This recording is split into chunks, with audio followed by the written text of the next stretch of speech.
오늘 하나님 말씀은 요한복음 11장 47절부터 53절까지의 말씀입니다.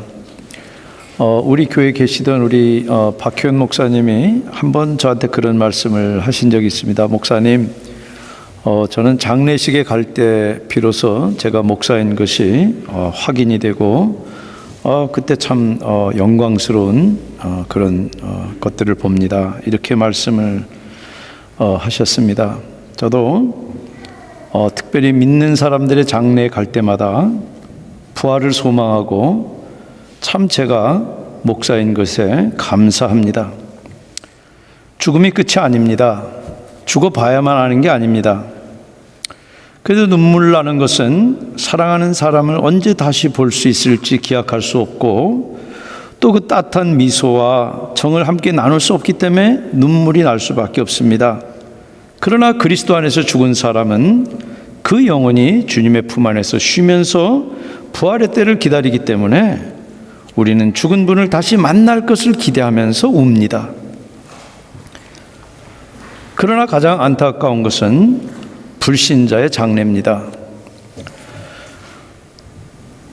저희 집안은 저희 아버님이 막내신데 저희 아버님이 처음으로 예수를 믿었습니다. 저도 고등학교 때 이제 예수를 믿고 제가 장남이니까 시골집에 이렇게 선영에 이렇게 가면은 그 시골집에 저희 할아버지, 할머니, 증조할아버지, 고조할아버지, 중시조까지 이렇게 쭉 산소를 순례하는 것으로부터 시작이 됩니다.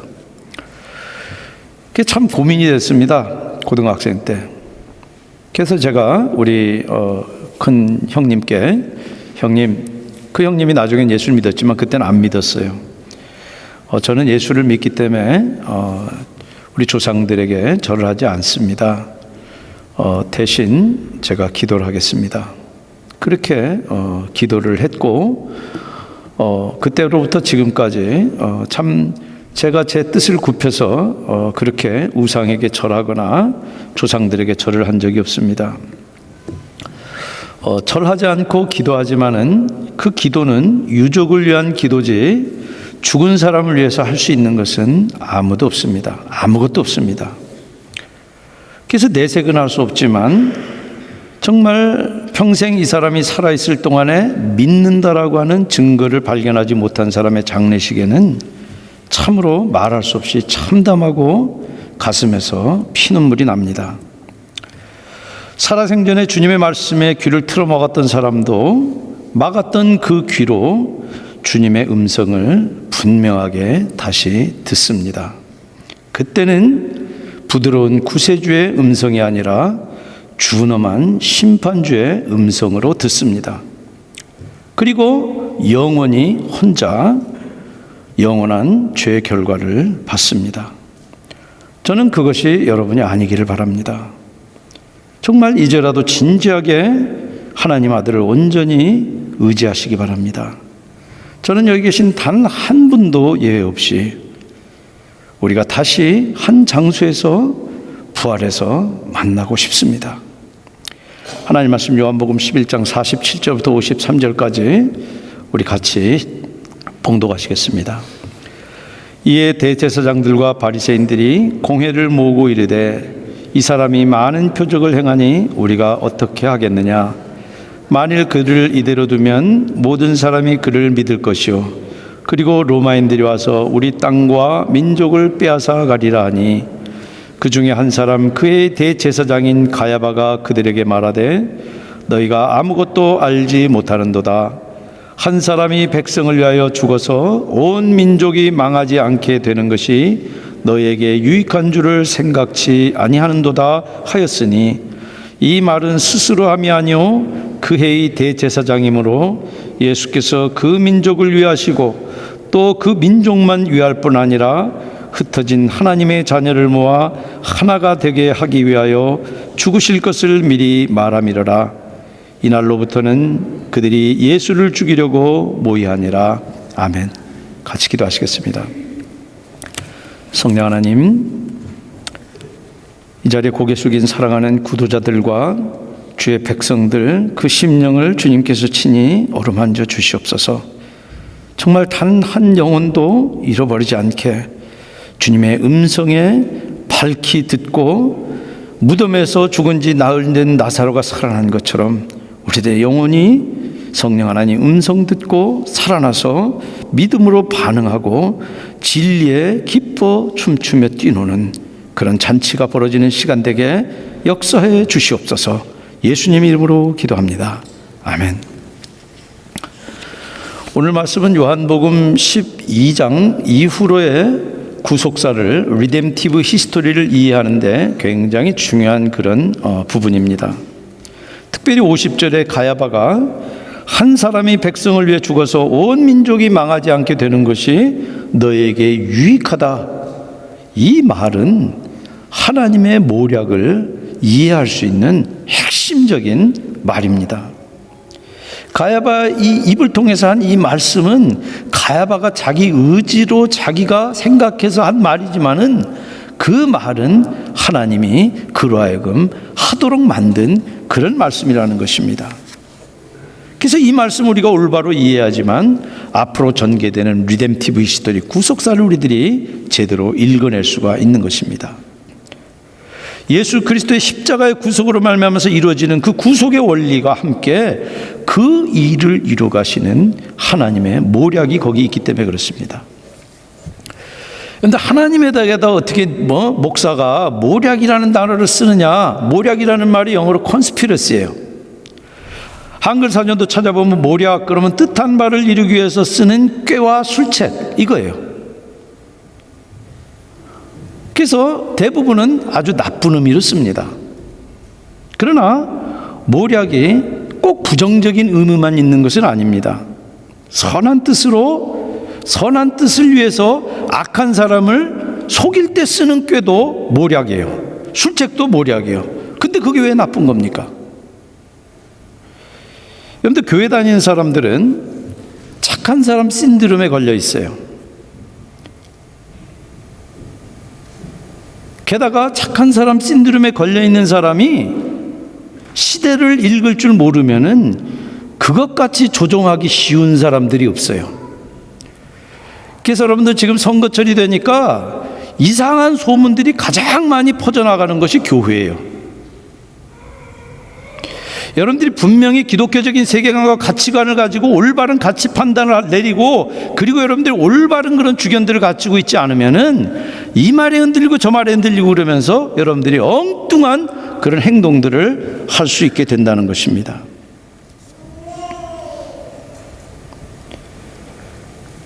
여러분들 절대 그런데 휘둘리지 마시기 바랍니다. 예수님께서 분명히 얘기했잖아요. 뱀같이 지혜롭고 비둘기같이 순결하라 그랬어요. 착하기만 해가지고 순둥이가 돼가지고 맨날 조종만 당하고 그렇게 하지 말라는 거예요. 여러분 목사들이 어떻게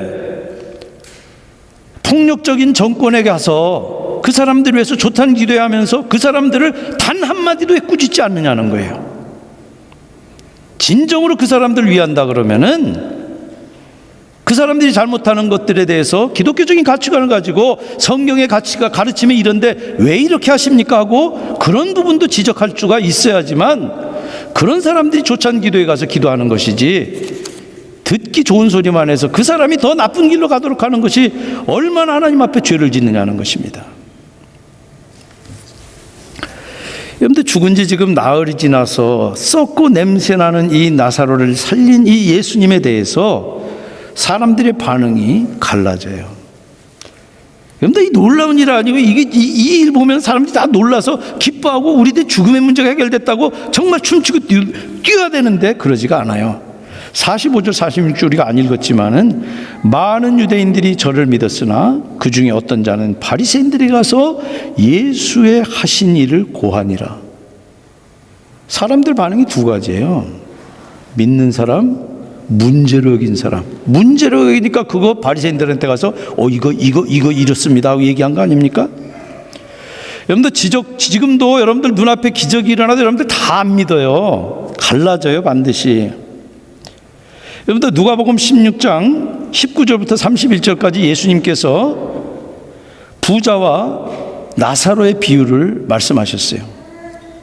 둘 다 죽어서 부자는 이름도 없습니다. 지옥에 갔고 거지 나사로는 천국에 갔어요.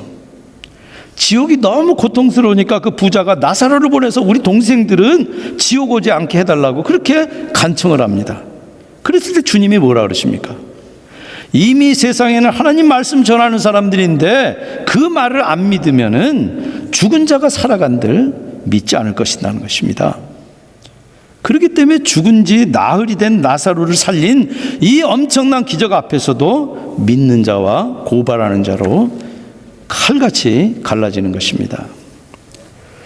여러분들, 진리가 나타나면요 반드시 사람들은 갈라지게 돼 있습니다.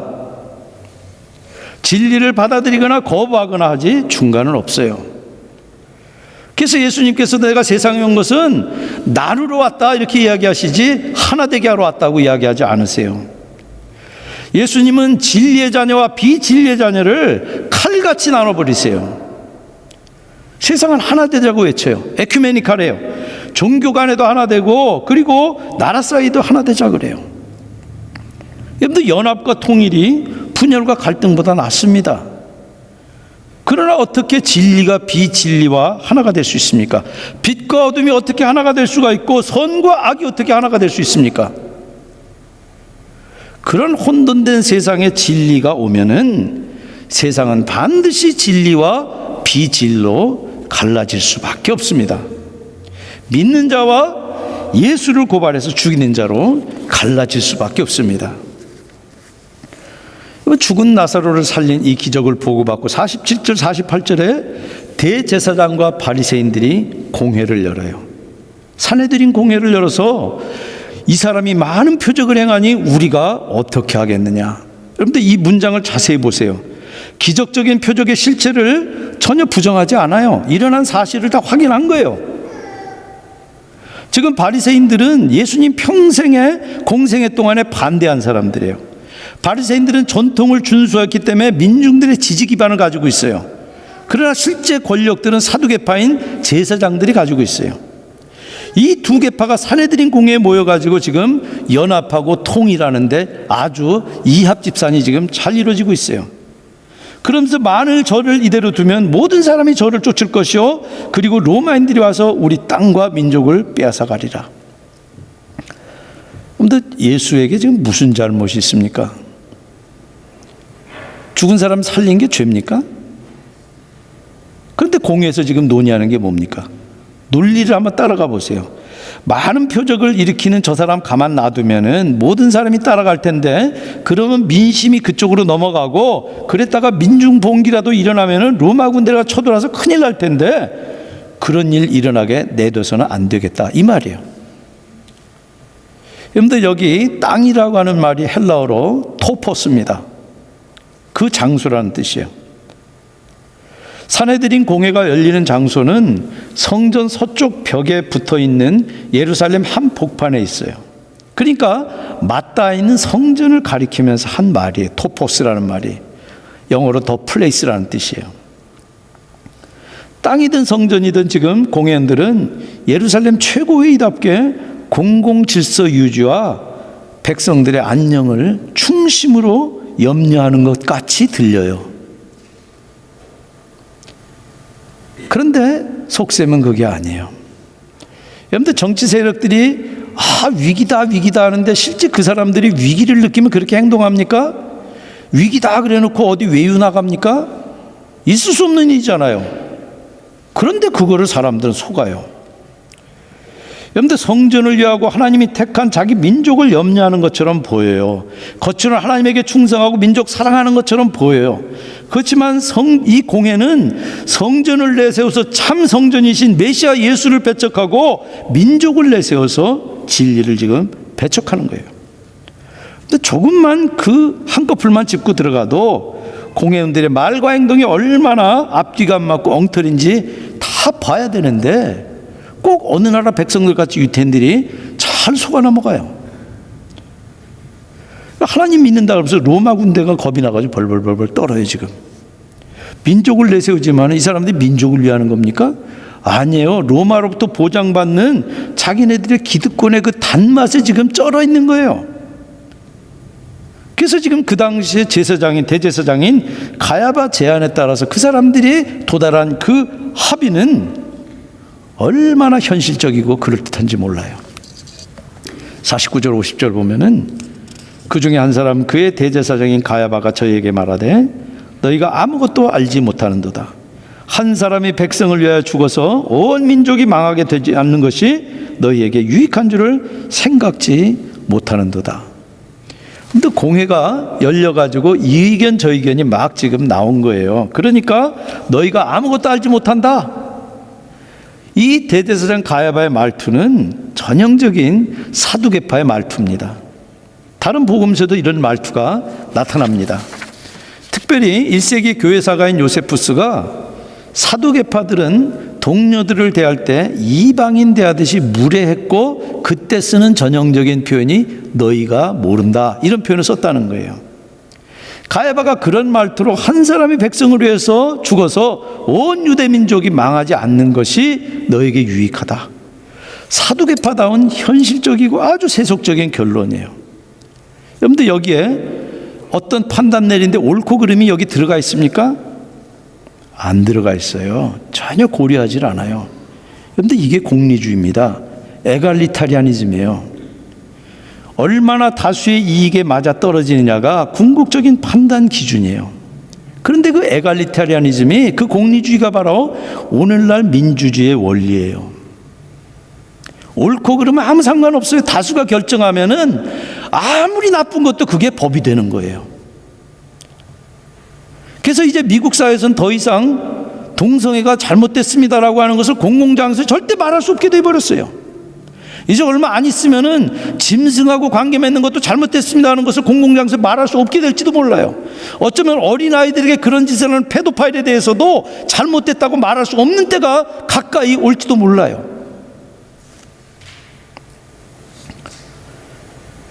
여러분들 1세기에 이스라엘이 식민지긴 해도 로마의 이 점령국에 대한 이 포용 정책 때문에 종교나 문화에 대해서 대체적으로 인정을 했어요. 그렇기 때문에 유대의 최고 기관인 이 산헤드린 공회의 결정은 이 사람들이 그렇게 결정할 수가 있는 거예요. 그러나 집행권은 없어요. 형집행권은.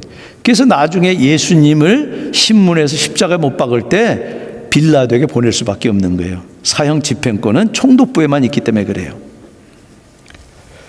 그런데 이 공회가 합의한 최종 결론에는 우리 눈에는 그게 안 보이지만 하나님의 놀라운 모략이 좀 숨어 있어요. 특별히 가야바 결론을 통해서 하나님이 그 뒤에서 하시는 하나님의 음성이 들어가 있어요. 가야바가 한 사람이 백성을 위해 죽어서 온 유대 민족이 망하지 않게 되는 것이 너희에게 유익하다. 이 말은 자기들의 기득권과 이익을 지키기 위해서 한 말이에요. 그러나 바로 그 말 속에는 하나님의 놀라운 모략이 숨어 있는데 이 말은 가야바가 스스로 한 말이 아니라고 그래요. 물론 가야바는 펄쩍 뛸 거야. 아니 내가 한 말인데 무슨 소리냐. 그런데 가야바는 어떤 의도를 가지고 그 말을 했는데 그 말을 내뱉고 보니까 그 말은 그 의도가 아니라 다른 의도의 말이 되어버린 거예요. 가야바가 말했지만 그 말의 뜻을 하나님이 가지고 쓰신 거예요. 51절 52절 보세요.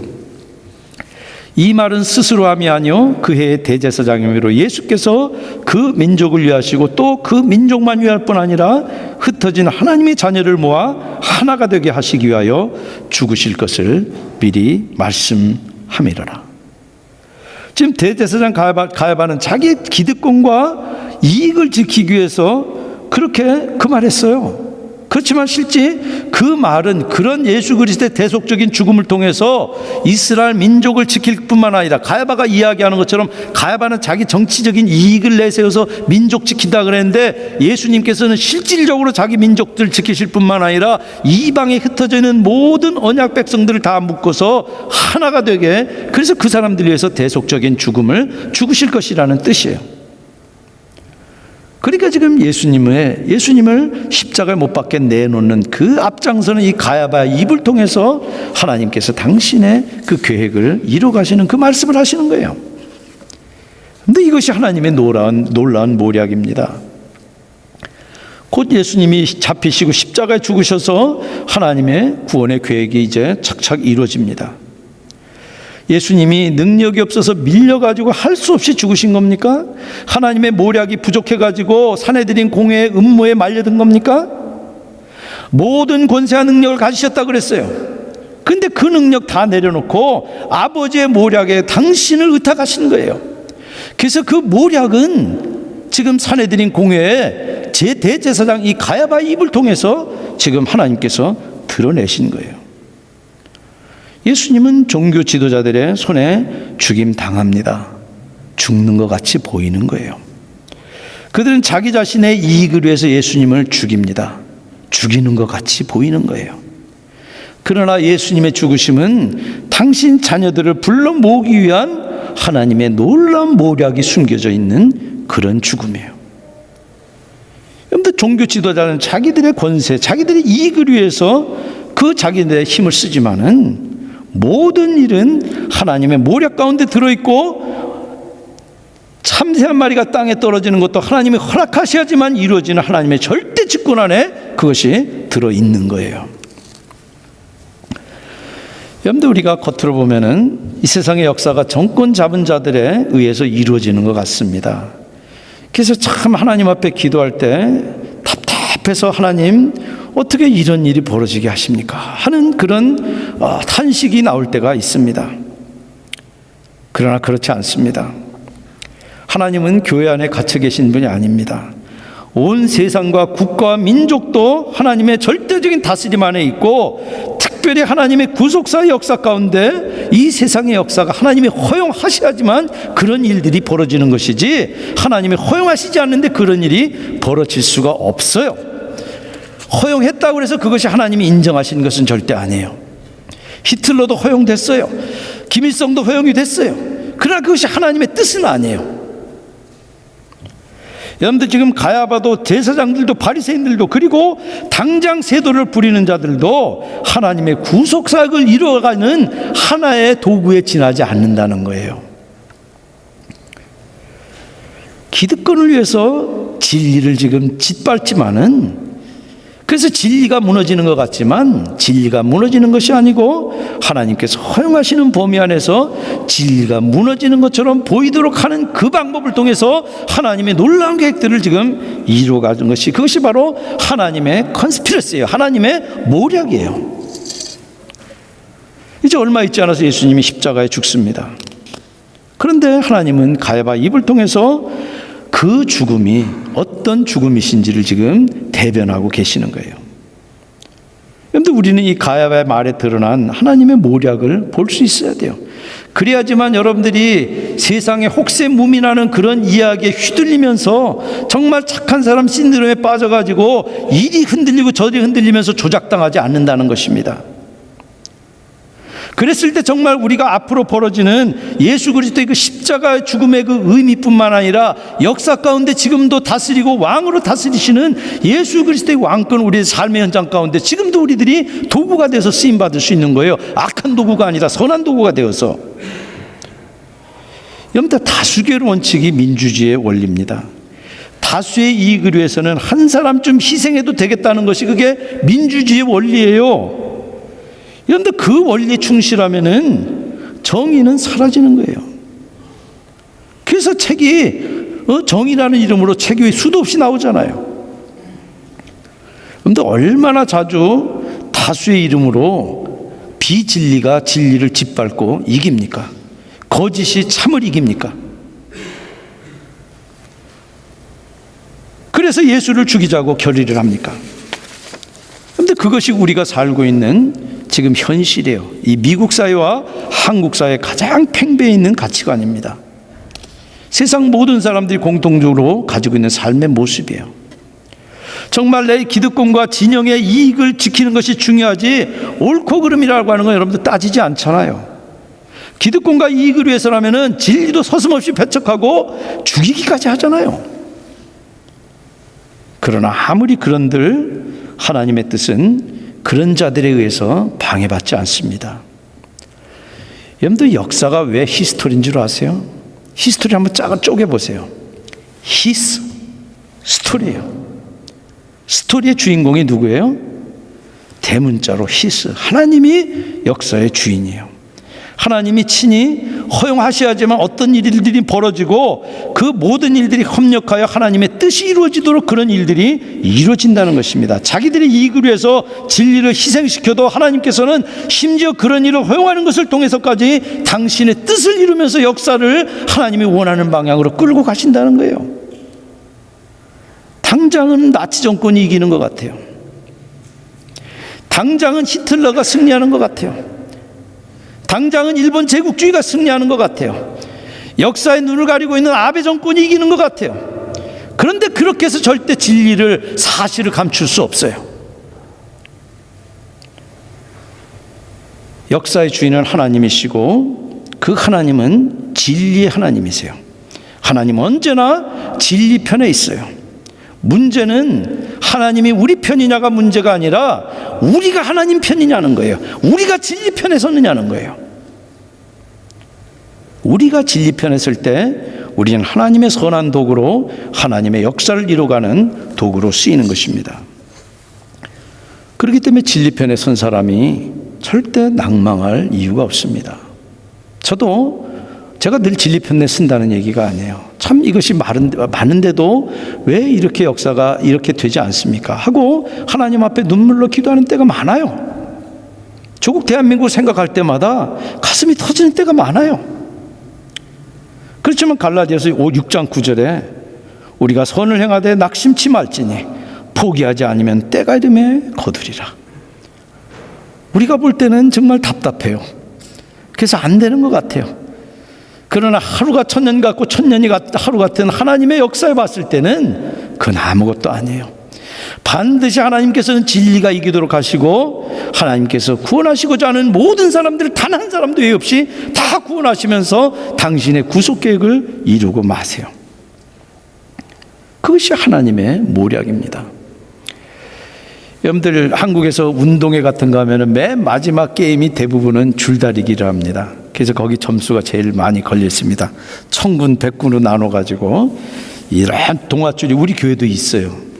근데 야외배 가서 제가 안 합니다. 하도 그거 하다 다치는 분들이 많아 가지고 천군 백군 나눠 가지고 양발을 땅에다 그냥 콱 지지를 해 가지고 땡겨서 많이 땡기는 팀이 이기는 게 줄다리기잖아요.